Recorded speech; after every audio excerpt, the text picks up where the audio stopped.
نماز میں خنجر لگا، نماز فجر کی نماز پڑھا تھا، اب ایک دم گرے، وہ چھپا ہوا تھا ابو لولو مجوسی، اس نے 7 وار کیے خنجر کے۔ تو حضرت علی نے فرمایا عمر موت سے ڈر گئے ہو؟ کہ نہیں موت سے نہیں ڈرا، موت کے بعد کیا ہوگا اس سے ڈر گیا۔ بیٹے کی گود میں سر تھا عبداللہ بن عمر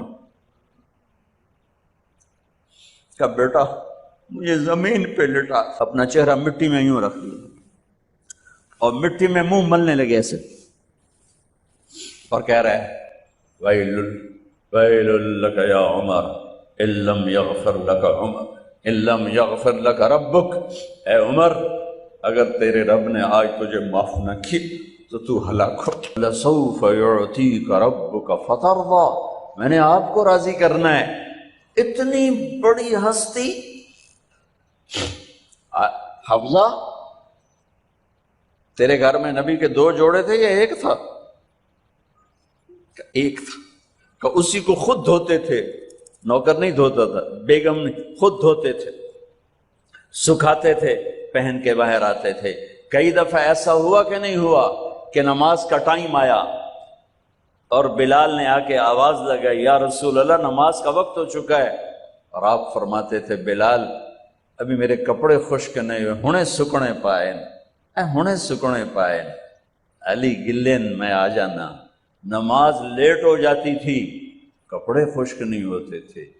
اور تمہیں وہ دن تو یاد ہوگا کہ ایک دفعہ جوڑا بھی نہیں تھا، ایک چادر ہی تھی، اسی کو گلے میں اور بدن پہ لپیٹ کے نماز پڑھائی تھی۔ اور تمہیں وہ بھی یاد ہوگا کہ ایک دفعہ چادر بھی نہیں تھی تو ایک انصاری عورت سے کپڑے ادھار مانگ کے جا کے نماز پڑھائی تھی۔ تم محل بنا کے تکبر میں آتے ہو کہ ساڈا محل ویکھو، ساڈا سیٹ اپ ویکھو، ساڈا سٹیٹس ویکھو۔ لعنت ہے تمہاری اس سوچ پر کہ تم نے پیسے کو سٹیٹس بنایا ہے، تم نے سونے چاندی کو سٹیٹس بنایا ہے، تم نے اپنی فیکٹری بنگلوں کو اور گاڑیوں کو سٹیٹس بنایا ہے۔ کس چیز کو؟ اس مچھر کے پر کو، اس دھوکے کے گھر کو، اس مکڑی کے جالے کو، اس مٹ جانے والی کائنات کو، اس دھوکے باز بڑھیا کو، اس مکار بڑھیا کو، اس غدار کائنات کو تم کہتے ہو کہ ایسی بڑے چودھری ہیں، بڑے سردار ہیں، بڑے تاجر ہیں۔ کیا ہے؟ مچھر کا پر، دھوکے کا گھر، مکڑی کا جالا۔ جاؤ قبرستان میں میانی میں بڑے بڑے سردار پڑے ہیں، جہانگیر کے قبر پر جا کر دیکھو، اس کے نام کا ڈنکا بجتا تھا، سنسان۔ اے راوی کے کنارے ایک ٹوٹا سا مکان ہے، دن کو بھی جہاں شب کی سیاہی کا سما ہے۔ یہ کون ہے؟ کہتے ہیں یہ آرام گہے نور جہاں ہے، جس پر جہانگیر مر مٹا، ساری چابیاں جس کو پکڑا دیں، دن میں بھی شب کی سیاہی کا سما ہے۔ تجھے یاد ہے حفظہ میرے نبی نے کبھی ٹیک لگا کے کھانا کھایا؟ تمہیں یاد ہے کبھی ٹیک لگا کے کھانا کھایا؟ ہمیشہ ایسے جھک کے کھانا کھایا کہ میں غلام ہوں، غلاموں کی طرح کھاؤں گا۔ ایک دفعہ تو نے چھوٹے سے اس پر ٹیبل پہ رکھ دیا تھا اور کہا یا رسول اللہ آپ ذرا آرام سے کھا لیں، تو آپ نے کھانا اٹھا کے زمین پہ رکھ کے کہا تھا حفظہ میں غلام ہوں، میں غلاموں کی طرح کھانا کھاؤں گا۔ تجھے وہ بھی یاد ہوگا تیرے گھر میں میرے نبی کا بستر کیا تھا؟ بتا۔ کہ یہ ٹاٹ تھا، ٹاٹ جو دن میں پھیلا دیتی تھی، رات کو دوہرا کر دیتی۔ کہ اچھا وہ رات یاد ہے جب تو نے اسی ٹاٹ کی ایک کی بجائے 2 تہ لگائی تھیں، اور صبح اللہ کے نبی نے پوچھا تھا حفظہ میرا بستر تبدیل کر دیا؟ کہ نہیں یا رسول اللہ وہی ہے، میں نے ایک کی 2 تہ لگا دی تاکہ آپ کے لیے تھوڑا نرم ہو جائے۔ کہ نہیں حفظہ اس سے جیسا پہلے تھا ویسا ہی کر دو، میں رات کو اٹھ کے اللہ سے باتیں کرتا ہوں، اس کی نرمی نے مجھے اٹھنے میں ذرا رکاوٹ پیدا کی۔ یہ باتیں میں ٹھیک کہہ رہا ہوں؟ کہا جی ہاں ٹھیک۔ کہا تو اب تم مجھے کہنے آئی ہو کہ میں راستہ بدل لوں؟ حفصہ جنہوں نے تمہیں بھیجا ہے، عائشہ جنہوں نے تمہیں بھیجا ہے، انہیں بتاؤ۔ 3 دوست تھے، 3 مسافر تھے، ایک ان کی منزل تھی، ایک ان کی راہ تھی، ایک ان کی ڈگر تھی، اس پر ایک چلا اور چلتے چلتے چلتے اپنی منزل پہ پہنچا اللہ کے محبوب، پھر دوسرا چلا اور اسی ڈگر پہ چلا اور چلتے چلتے اپنی منزل پر پہنچا ابو بکر صدیق۔ اب تیسرا چل رہا ہے، اگر انہی کی راہ پہ چلے گا تو ان تک پہنچے گا، ادھر ادھر ہو گیا بھول بھٹک جائے گا۔ انہیں جا کے بتا دو کہ جس راہ پر میرے دونوں ساتھی چلے میں اسی پہ چلتا رہوں گا یہاں تک کہ میرا اللہ مجھے میرے ساتھیوں سے ملا دے۔ اللہ نے کیسے ملایا؟ نماز میں خنجر لگا، نماز فجر کی نماز پڑھاتے، اب ایک دم گرے، وہ چھپا ہوا تھا ابو لولو مجوسی، اس نے 7 وار کیے خنجر کے پیٹ میں، تو اب گرے۔ تو پہلی صف والوں کو تو پتہ تھا، پیچھے نہیں، تو عبد الرحمن بن عوف لپک کے آگے مصلی پہ کھڑے ہو کے نماز شروع کرتے، اور چند آدمی اس کو پکڑنے کے لیے بھاگے، پھر اس نے آگے جا کے اپنے آپ کو خنجر مار کے اس نے خودکشی کر لی۔ اٹھا کر مکان پر لے گئے، دودھ پلایا گیا تو وہ آنتوں سے باہر نکل گیا، کہنے لگے موت کا پیغام آ گیا ہے۔ تو اپنے بیٹے کو بلایا، کہ بیٹا جا کر اماں جان عائشہ سے کہو کہ عمر امیر المومنین نہ کہنا، اب میں امیر المومنین نہیں ہوں، کہنا کہ عمر بن خطاب اپنے دونوں ساتھیوں کے ساتھ قبر کی جگہ چاہتا، اگر مجھے اجازت مل جائے تو مجھے وہاں دفن کرنا، اگر اجازت نہ ملے تو مجھے عام قبرستان میں دفن کر دیں۔ عبداللہ بن عمر تشریف لے گئے تو اماں عائشہ بیٹھی رو رہی تھی، کہ اماں جان میرا باپ عمر بن خطاب اجازت چاہتا ہے قبر کی اپنے دونوں ساتھیوں کے ساتھ۔ تو حضرت عائشہ رضی اللہ تعالیٰ عنہ رونے لگی، پہلے بھی رو رہی تھی، کہا عبداللہ یہ جگہ تو میں نے اپنے لیے رکھی ہوئی تھی کہ میں اپنے خامند اور باپ کے ساتھ میں بھی ایک کونے میں سو جاؤں گی، لیکن اگر عمر کی خواہش ہے تو اس جگہ کا عمر مجھ سے زیادہ حقدار۔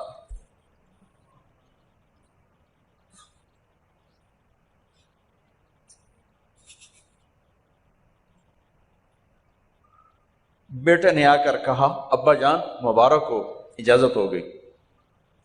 کہا بیٹا ہو گئی، لیکن جب میری میت اٹھاؤ تو دروازے پر جا کر رکھنا اور ایک دفعہ دوبارہ پوچھنا، ہو سکتا ہے میرے شرم میں اجازت دی ہو اور میرے مرنے کے بعد انکار فرما دیں، تو ایک دفعہ دوبارہ پوچھنا، اس وقت پہ اجازت ملے تو پھر لے جانا ورنہ واپس لے جانا۔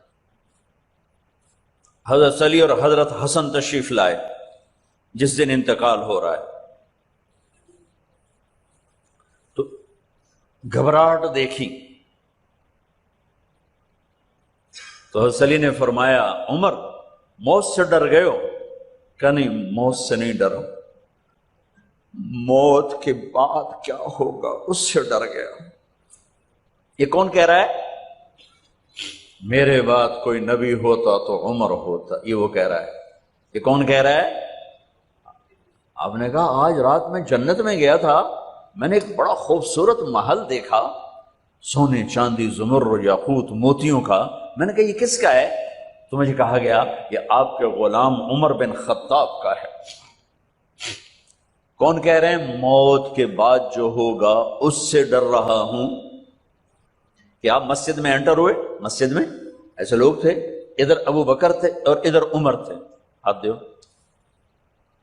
آپ نے یوں ہاتھ پکڑ لیے دونوں کے، ایسے ہاتھ پکڑ لیے، ادھر ابو بکر ادھر عمر، کہ مجھے دیکھ رہے ہو؟ کہ جی۔ کہ قیامت کے دن میں ایسے اٹھوں گا کہ میرے ادھر ابو بکر ہوگا اور ادھر میرے عمر ہوگا۔ یہ عمر کہہ رہے ہیں موت سے نہیں ڈرا ہوں، موت کے بعد کیا ہوگا اس پہ ڈر رہا ہوں۔ تو حضرت علی نے فرمایا کیوں ڈرتے ہو؟ میں گواہی دیتا ہوں،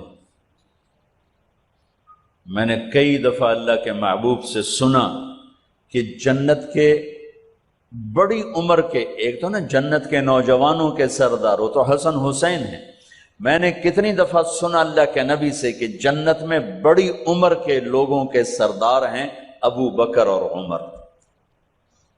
تو آپ نے کہا قیامت کے دن گواہی دو گے؟ آپ نے کہا، حضرت علی نے کہا میں بھی گواہی دوں گا، میرا بیٹا حسن بھی گواہی دے گا۔ وہ حضرات تشریف لے گئے تو موت کی آہٹ کو محسوس کیا تو بیٹے کی گود میں سر تھا عبداللہ بن عمر کا، بیٹا مجھے زمین پہ لٹا۔ انہوں نے یہاں سے ہٹا کر یہاں سر رکھ دیا، وہ حق سنا نہیں کیا کہہ رہا ہوں، زمین پہ ڈال دے۔ ان کا جی نہیں چاہ رہا تھا کہ کیا کہہ رہا ہوں، زمین پہ ڈالو۔ انہیں آگے کر دے، وہ پیچھے اٹھ، اپنا چہرہ مٹی میں یوں رکھ دیا اور مٹی میں منہ ملنے لگے ایسے، اور کہہ رہا ہے ویل لک یا عمر ان لم یغفر لک عمر ان لم یغفر لک ربک، اے عمر اگر تیرے رب نے آج تجھے معاف نہ کی تو تو ہلاک ہو۔ ویل لک ولأمک ویل لک ولأمک یا عمر ان لم یغفر لک ربک، عمر اگر آج تجھے اللہ نے معاف نہ کی تو تو ہلاک ہو۔ اتنے بڑے مقام والے، 1,24,000 میں ایک آدمی ہے مراد، جس سے مانگا گیا ایک آدمی، یا اللہ عمر دے دے میرے اسلام کی بلندی کے لیے۔ وہ کہہ رہے ہیں ویل لک یا عمر ان لم یغفر لک رب،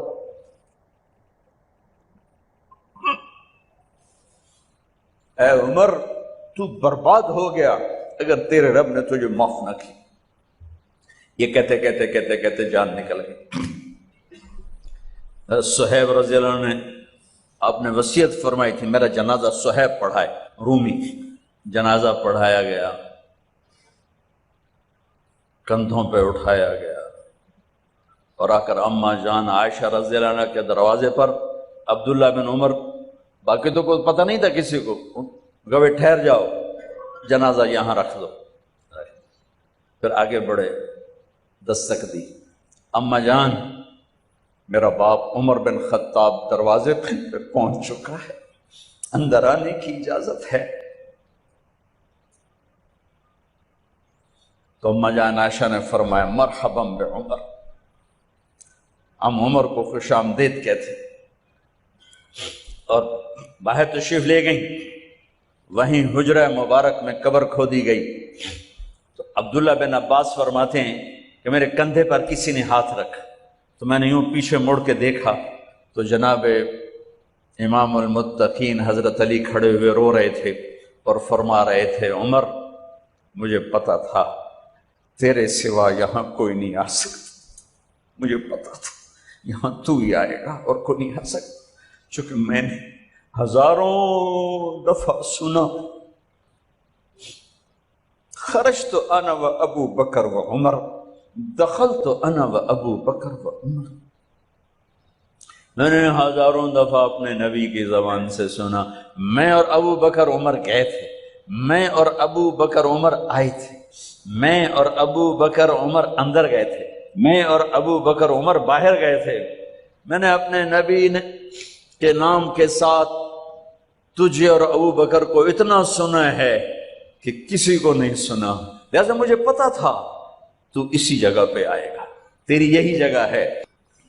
میرے بھائی بہنوں، یہ وہ لوگ ہیں جنہوں نے رضی اللہ عنہ کا ٹائٹل جیتا اور پھر روتے روتے مر گئے۔ مجھے کیا خبر کیا ہونے والی، آپ کو کیا خبر کیا ہونے والا؟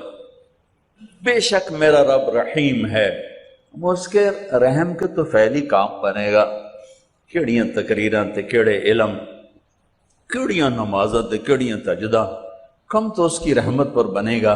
پر یہ اعمال اس کی رحمت کو لینے کا راستہ ہیں۔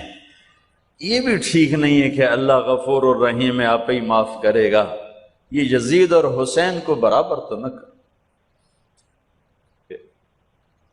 آل رسول کی بوٹی بوٹی نوچ دی جائے اس کی رضا کو ڈھونڈنے کے لیے۔ وہ نہیں کہہ سکتے تھے اللہ بڑا غفور الرحیم۔ اس لیے بھائی بہنوں، معاملہ بے شک اللہ کی ذات سے ہے، بڑا کریم ہے، آنسو دیکھنا چاہتا ہے، ندامت دیکھنا چاہتا ہے۔ کون ہے جس سے گناہ نہیں ہوتا؟ کون؟ میں اسے انسان ماننے کے لیے تیار نہیں۔ یا تو وہ کوئی فرشتہ ہے یا نبی ہے، نہ نبی آ سکتا ہے نہ ہم فرشتے ہیں، وہ انسان ہی نہیں جس سے خطا نہ ہو۔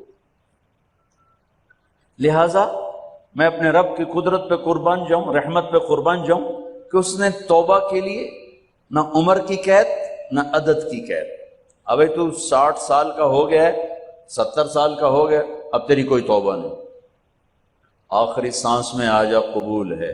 ابھی تیری 100 دفعہ ٹوٹ چکی ہے توبہ، اب 101 دفعہ قبول نہیں، 1 کروڑ دفعہ توڑ کے آجا قبول